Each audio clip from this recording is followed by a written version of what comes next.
Over to Honorable Minister, sir. सबको नमस्कार। आज प्रधानमंत्री नरेंद्र मोदी जी की अध्यक्षता में जो कैबिनेट की बैठक हुई उसमें 3 अहम फैसले लिए गए। करोड़ों किसानों को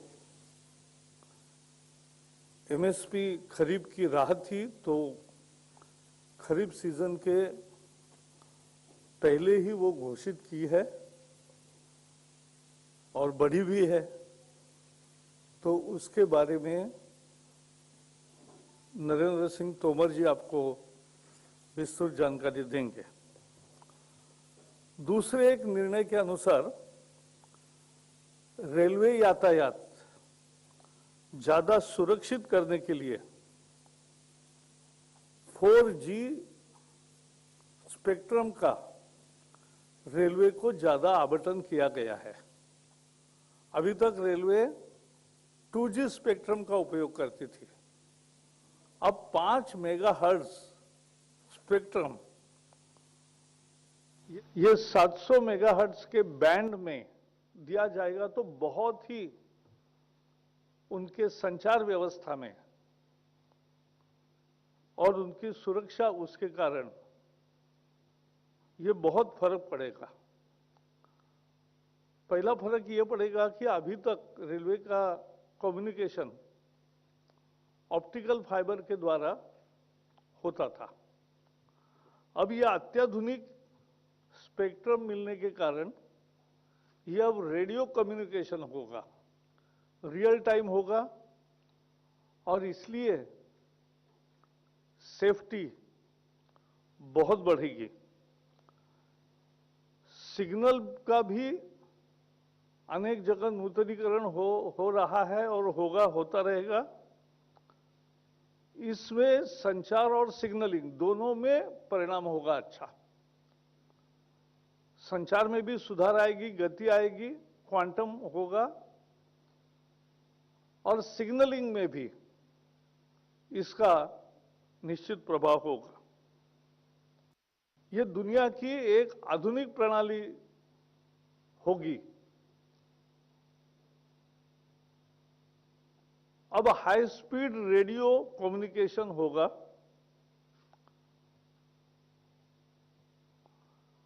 एक और विशेषता है आज के निर्णय में, ऑटोमेटिक ट्रेन प्रोटेक्शन की व्यवस्था अब रेलवे में बहुत ज्यादा मजबूत की जा रही है। और खुशी की बात यह है कि कोलिजन अवॉइडेंस सिस्टम, यानी 2 गाड़ियों का टकराव न हो, इसके लिए जो व्यवस्था बनी है वो 4 भारतीय कंपनियों ने बनाई है। मेक इन इंडिया का यह बहुत सुंदर आविष्कार है, और इसलिए यह ऑटोमेटिक ट्रेन प्रोटेक्शन सिस्टम से और कोलिजन अवॉइडेंस सिस्टम से यातायात की सुरक्षा बढ़ेगी।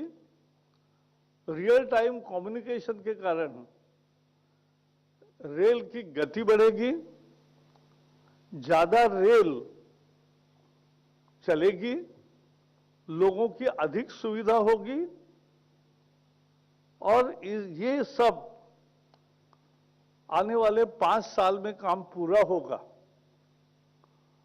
अपने यहां 96% ट्रैफिक 34,000 किलोमीटर के रेलवे के ट्रैक पर होती है।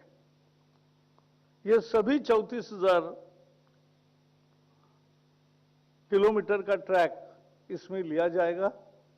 ये 5 साल में काम पूरा होगा। उसमें 25,000 करोड़ रुपए खर्चा होगा। लगभग 12,000 करोड़ रुपए दोनों व्यवस्थाओं में, सिग्नल के आधुनिकीकरण में भी और ये 5G स्पेक्ट्रम की सारी मैकेनिज्म लागू करने में। तो ये 4G स्पेक्ट्रम का 5 मेगाहर्ट्ज स्पेक्ट्रम 700 mH बैंड में रेलवे को मिलना एक बहुत क्रांतिकारी फैसला है और भारत सरकार ने स्पेक्ट्रम के बारे में कहाँ कितना उपयोग होता है, किसके पास कितना है, ये करके एक और उपयोग कैसे हो सकता है इसकी व्यवस्था की है। उसी के तहत ये रेलवे को 700 मेगाहर्ट्ज के बैंड में 5 मेगाहर्ट्ज स्पेक्ट्रम 4G का मिलेगा और रेलवे की व्यवस्था अत्यंत आधुनिक होगी। यही मुझे बाकी प्रेस नोट में लिखा है। दूसरे एक फैसले में तेलंगाना में Ramagundam fertiliser and chemical factory है, यह अभी शुरू हुई है, लेकिन जो नई निवेश की नीति कि फर्टिलाइजर के नए फैक्ट्रीज के निर्माण में सब्सिडी देने की जो नई निवेश नीति 2014 में मोदी सरकार आने के बाद की थी, वो 19 तक जो फैक्ट्री शुरू होगी उन्हीं को मिलने वाली थी, लेकिन अभी 21 में शुरू हो गई है, तो उसको भी ये एक्सटेंड किया है कि उनको भी ये सहूलत मिलेगी, सब्सिडी मिलेगी। इससे 12 lakh metric ton, 12,70,000 metric ton उत्पादन यूरिया का साल भर में होगा। इससे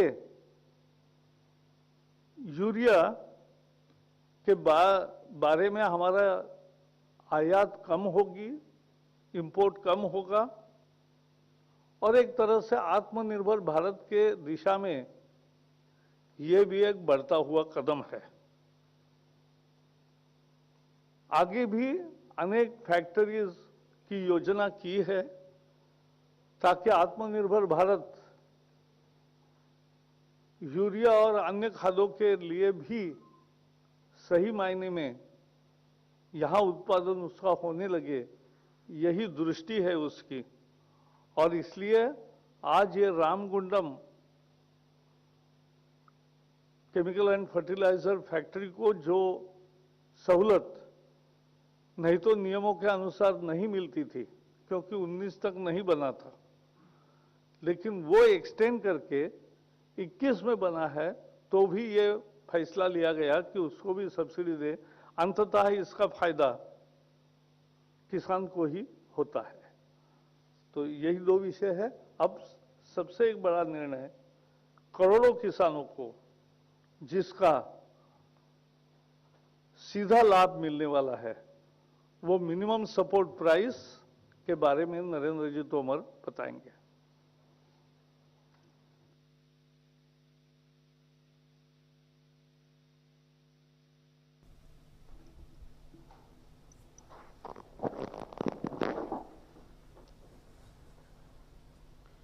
माननीय प्रकाश जावड़ेकर जी और उपस्थित सभी मित्रों, जैसा कि प्रकाश जी ने आप सबके समक्ष विषय रखा कि आज मंत्रिपरिषद की बैठक हुई प्रधानमंत्री नरेंद्र मोदी जी की अध्यक्षता में, उसमें विभिन्न निर्णय लिए गए। कुछ निर्णयों को विस्तार से उन्होंने रखा है। कृषि से संबंधित जो विषय है वो मुझे रखने के लिए उन्होंने कहा है। तो मैं इस अवसर पर सिर्फ इतना ही कहना चाहता हूं कि प्रधानमंत्री नरेंद्र मोदी जी के नेतृत्व में विगत 7 वर्षों में लगातार कृषि के क्षेत्र में एक के बाद एक अनेक ऐसे निर्णय हुए जिन निर्णयों से किसान की आमदनी बढ़े, किसान महंगी फसलों की ओर आकर्षित हो, किसान के घर में खुशहाली आए और खेती फायदे का सौदा बने।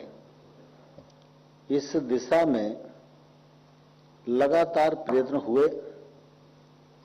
जहां योजनाओं की आवश्यकता थी योजना बनी, योजनाओं के लिए बजट प्रावधान की जरूरत थी तो बजट प्रावधान किए गए, और जहां सरकार को पूंजी लगाने की आवश्यकता थी वहां अधिक पूंजी लगाकर भी किसान का फायदा हो यह सुनिश्चित करने का प्रयत्न भारत सरकार ने प्रधानमंत्री नरेंद्र मोदी जी के नेतृत्व में लगातार किया है। उसी के परिप्रेक्ष्य में आप सब लोगों के ध्यान में है कि लगातार यह बात चलती रहती थी कि एमएसपी पर जो लागत आती है उस पर एमएसपी 50% मुनाफा जोड़कर घोषित होनी चाहिए। 2018 में प्रधानमंत्री जी ने ये निर्णय किया और तब से लेकर अब तक लगातार फसल के अनुसार यह एमएसपी समय पर लागत पर 50% मुनाफा जोड़कर बढ़ाई जाती है और उस पर किसान का जब फसल आ जाए तो खरीद की व्यवस्था भी की जा सकती है। जैसा कि अभी हाल ही में हम सब लोग उपार्जन के दौर से गुजर रहे हैं, जून 21 तक पिछले वर्ष इसी अवधि में 372.23 एलएमटी खरीद हुई थी और उसकी तुलना में अगर आज देखेंगे तो 416.95 एलएमटी से अधिक यह खरीद गेहूं की हो गई है और इसका लाभ 45.67 लाख किसानों को मिला है और इस खरीद के परिणाम स्वरूप 82,347.39 करोड़ रुपया एमएसपी के मूल्य का भुगतान किसान के खाते में करने का काम भारत सरकार और फूड कॉरपोरेशन ऑफ इंडिया के द्वारा किया गया है। इसी प्रकार से अगर हम देखेंगे तो धान का आंकड़ा लें, जून 21 तक 813.11 एलएमटी धान की खरीद की गई है। पिछले वर्ष का अगर इसी समय का हम आंकड़ा देखें तो 736.36 लाख मीट्रिक टन था और इस बार जो धान की खरीद हुई है उसका लाभ 120 लाख से अधिक किसानों को मिला है और इसके परिणाम स्वरूप 1,53,515.20 करोड़ रुपए एमएसपी का भुगतान चावल उपार्जन के दृष्टि से किसान के खाते में देने का एक सफलतम प्रयत्न हुआ है। इसी प्रकार से दलहन और तिलहन के क्षेत्र में भी भारत सरकार अपनी एजेंसियों के माध्यम से खरीद करती है और अभी देखेंगे तो 20-21 और रबी 21 के तहत तमिलनाडु, कर्नाटक, आंध्र प्रदेश, मध्य प्रदेश, महाराष्ट्र, गुजरात, उत्तर प्रदेश, तेलंगाना, हरियाणा और राजस्थान के 4,58,000 से अधिक किसान दलहन और तिलहन की खरीद से लाभान्वित हुए हैं और निश्चित रूप से इस दिशा में और निरंतर कोशिश की जा रही है कि दलहन का रकबा बढ़े, तिलहन का रकबा बढ़े और इसके लिए दलहन और तिलहन मिशन पर भारत सरकार काम कर रही है और मुझे पूरा विश्वास है कि जो प्रयत्न भारत सरकार के राज्य सरकारों के साथ मिलकर चल रहे हैं वो प्रयत्न सफल होंगे और अगले बार हमारा रकबा भी बढ़ेगा, उत्पादन भी बढ़ेगा, उत्पादकता भी बढ़ेगी और हम खरीद कर सकेंगे और जो आयात पर हमारी निर्भरता है उस निर्भरता से मुक्त होने की दिशा में अग्रसर होंगे। आज मंत्रिपरिषद की बैठक में प्रधानमंत्री जी की अध्यक्षता में खरीफ की फसलों का न्यूनतम समर्थन मूल्य घोषित करने का निर्णय हुआ है। मैं आपके सामने इसे रखने जा रहा हूं। धान जो सामान्य स्तर का है उसका भाव अभी 1868 रुपया था और अब 21-22 में ये 1940 रुपया हो गया। इसमें 72 रुपये प्रति कुंटल की बढ़ोतरी है, जो 50% से अधिक है। ऐसे में सभी के आपके सामने रख सकता हूं, लेकिन सामान्य तौर पर अगर आप देखेंगे तो बाजरा जो 20-21 में 2150 रुपया था और बाजरा अब 2250 रुपया होगा। 100 रुपए की प्रति कुंटल की वृद्धि है। अगर प्रतिशत में देखेंगे तो ये 85% की बढ़ोतरी है। इसी प्रकार से अगर हम तूर में, अरहर की दाल में देखेंगे तो ये वृद्धि 62% है। उड़द की दाल में अगर देखेंगे तो ये वृद्धि 65% है। इसी प्रकार से ज्वार है, रागी है, मक्का है, मूंगफली है, सूरजमुखी है, कपास है, सभी के भाव निरंतर बढ़े हैं और सब 50% से अधिक हैं। ये टेबल आप सबके समक्ष पहुंचने वाली है। मैं थोड़ा सा आपका ध्यान इस दृष्टि से और आकर्षित करना चाहता हूं कि जैसे धान सामान्य ग्रेड का है। 2014 में जब हम लोग आए थे उस समय धान का भाव 1360 रुपया कुंटल था और आज एमएसपी की बढ़ोतरी, मोदी सरकार की नीतियां, उसके परिणाम स्वरूप यह 1940 रुपया कुंटल है। बाजरा अगर देखेंगे हम तो 14-15 में 1250 रुपया कुंटल था, आज 2250 रुपया कुंटल है। उस समय मक्का को अगर हम देखेंगे तो 1310 रुपया कुंटल थी और आज 1870 रुपया कुंटल है। तूर की दाल को अगर हम देखेंगे तो 4350 थी 14-15 में, आज 6300 है। ऐसे ही मूंग को अगर हम देखेंगे तो 4600 उस समय थी और आज 7275 है। उड़द को देखेंगे तो 4350 थी, आज ये 6300 रुपया प्रति कुंटल है। इस प्रकार से एक तौर से काफी अंतर एमएसपी की जो पॉलिसी प्रधानमंत्री मोदी जी ने घोषित की उस के अनुसार जो निर्णय किए जा रहे हैं उसका परिणाम स्वरूप किसानों को निश्चित रूप से इसका लाभ मिल रहा है। और आपने देखा कि देश भर में बातें तो बहुत चलती हैं, लेकिन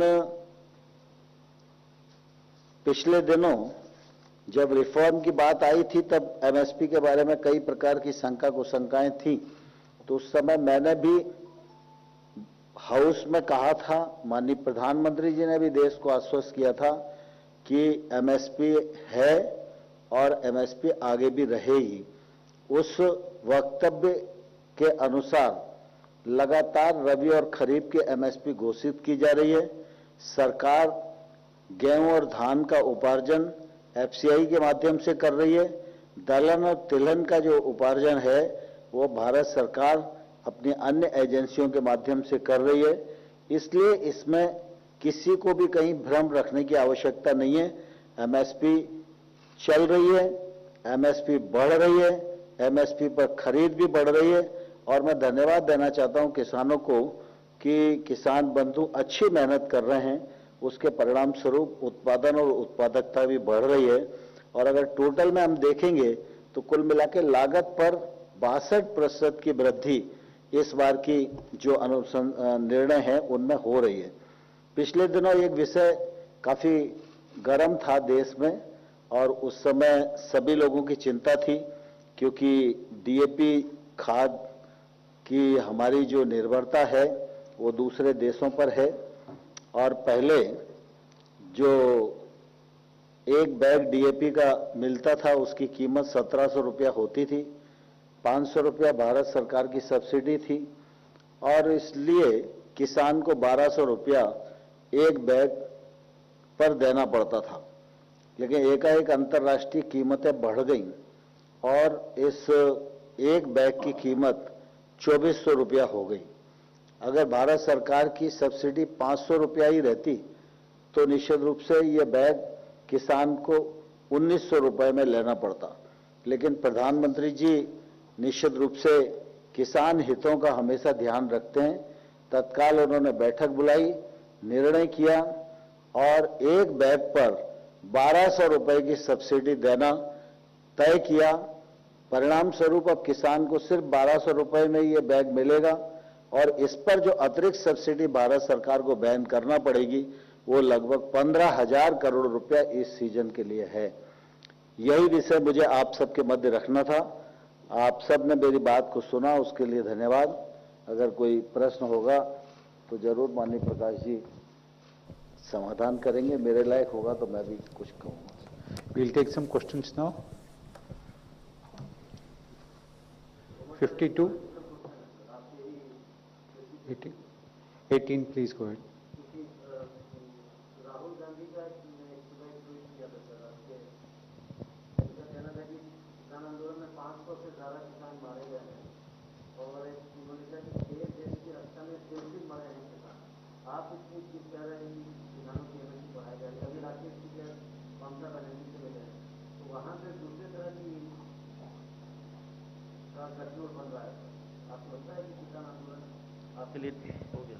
देखिए, आप और सारा देश इस बात का साक्षी है कि प्रधानमंत्री मोदी जी की सरकार की प्रतिबद्धता किसानों के साथ थी, है और आने वाले कल में रहेगी।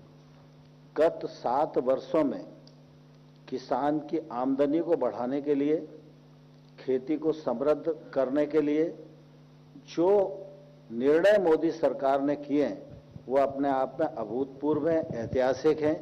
उसका खंडन कोई भी करने की स्थिति में नहीं है।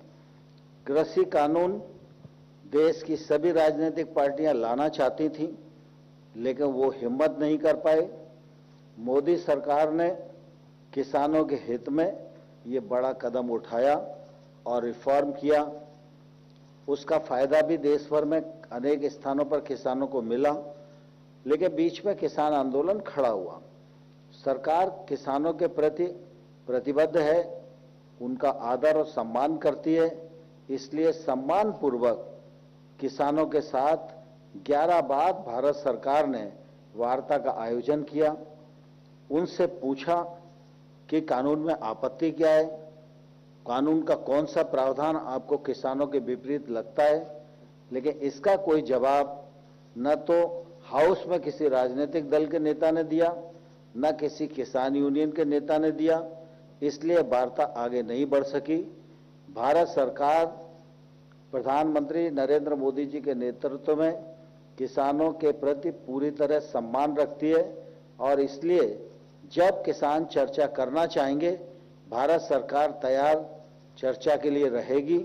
लेकिन हमने बार बार कहा है कि प्रावधान में आपत्ति है, वो आपत्ति तर्क के साथ आप बताइए, हम ससम्मान सुनेंगे भी और उसका निराकरण भी करेंगे। जहां तक राहुल गांधी के ट्वीट का सवाल है, उसको कांग्रेस भी गंभीरता से नहीं लेती, इसलिए मुझे लगता है कि मुझे उसका जवाब देने की आवश्यकता नहीं है।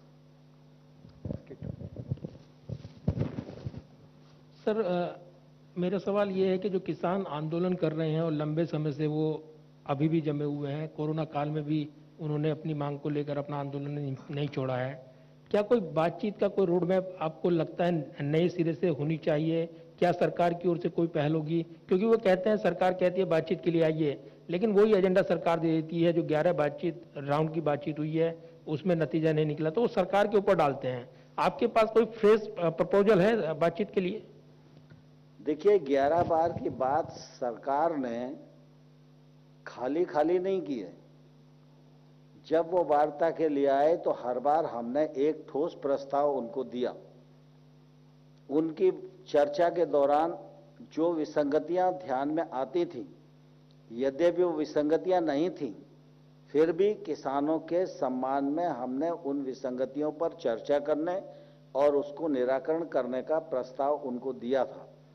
और जब वार्ता स्थगित हुई उस दिन भी इस कानून को 1.5 साल तक स्थगित रखकर कमेटी बनाकर कानून पर विस्तार से किसान, विद्वान, अधिकारी सब मिलकर चर्चा करें और इस कानून में अगर आपको कोई खामी लगती है तो निश्चित रूप से हम उसका निराकरण करेंगे। मैं समझता हूं ये अपने आप में बड़ा प्रस्ताव था, उसके बावजूद भी अगर उन्होंने ये प्रस्ताव नहीं माना तो यह दुर्भाग्यपूर्ण है। Thank you. Namaskar, friends. We close the press conference now. Thank you. Sure.